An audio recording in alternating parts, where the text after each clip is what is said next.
Hey there, everybody. I've had a couple of questions recently about how we should be going about implementing the pass or incomplete into the gradebook to make it easy for Barb to run our progress report this Friday. And so those are some really good questions, and I thought make a little video here to hopefully help answer some of that.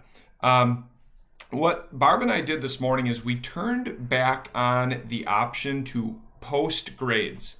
Those of you that have been with us for a little longer period of time, you know that we used to always post grades because it was a function that then allowed parents and guardians to see the status and the report of their students.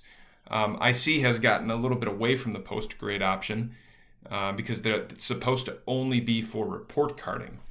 But we've been able to go in and we've been able to open up the post grade option again.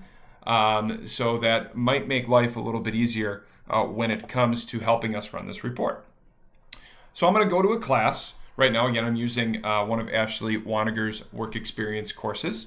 And as I go to her class, you're going to notice two things I want you to really notice. Number one, I want you to notice that there should be this task button right here. Okay? Now, Ashley has two grading tasks. She has a quarter grade and she has a semester grade. You might have different ones in your grading tasks. I'm going to select the semester grade grading task, okay? This allows me to see how her students are doing within their particular semester. You'll notice that if I were to select quarter grade, my viewpoint would look a lot different. So I'm going to go back to semester grade. And this is where I want to be in order to post the appropriate information so that Barb can pull her report.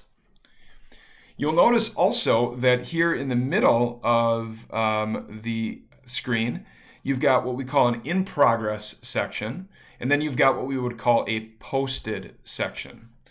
What I would encourage everybody to do, just to make sure that we have got the correct grade posted and ready for Barb to run, make sure that you're on semester grade, and then go ahead and click on post. I'm going to get a little dialog box to pop up here that tells me what exactly I'm going to be doing again. I'm going to go ahead and click OK for that option.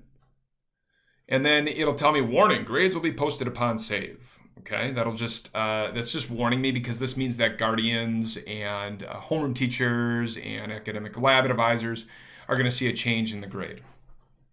You'll notice now that the grade is posted on the left. It's in bold. And for Ashley, as she's changed her grading scale, it's either a pass, as you can see for Brian, or an incomplete, as you can see for Addison.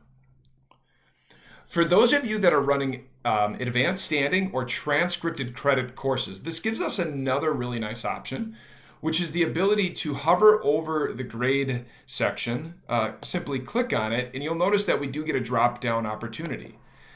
Within that drop-down opportunity, there are pretty much any different category that you would want to attach to a student's posted grade, including P for pass and I and C for incomplete. Those of you doing advanced standing or transcripted credit, you're going to want to keep the grade for any student probably that is receiving the credit or is passing your class. But for those that are not engaging or in jeopardy of receiving an incomplete, this is where you would want to manually change them to that incomplete status. There you go.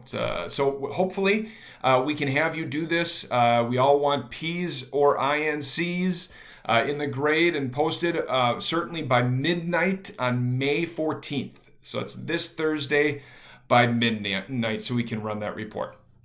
Thanks, everybody.